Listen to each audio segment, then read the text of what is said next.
wadi muri yeZimbabwe Washington malibira kana kuchibamba isabyo anonizione sitavanoti bojongora pana fandisi wadi muri yeZimbabwe ndiri mukati mekufamba mukati mezita Juma ne vanhu vane mazita vanhu vanozivikanwa aiwa ini ndataura rangu andingataurire vamwe vari kwadivika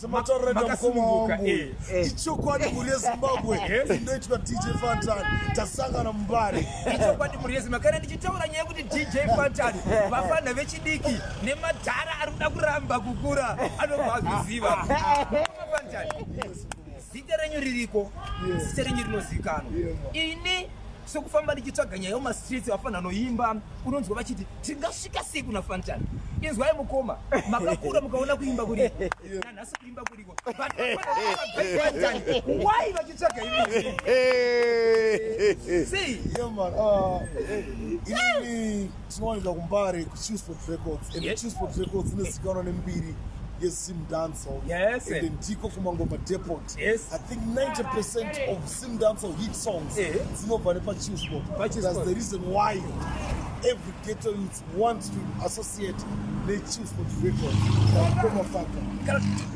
Tongoti Mr. Dancehall. Icho kwaniba timana yesenyika iyo ungale kukaripa ungale kugonga country kana vakomana vakawanda vari kuti diaspora ndilika mukomana tinaye mukatibata mukataura navo munobveza kuti wakutopinda mungindo andika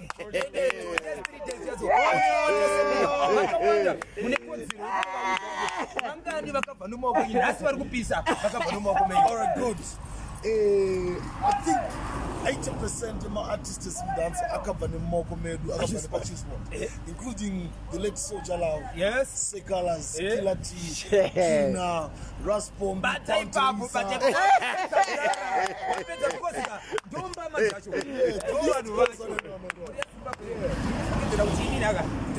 ini ndikauyawo hangu ndikarova mapopopo angu pane chinobudera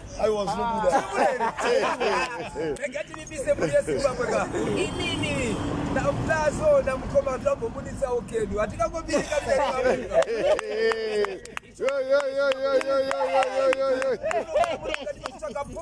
posho tingaita siko kusangana na DJ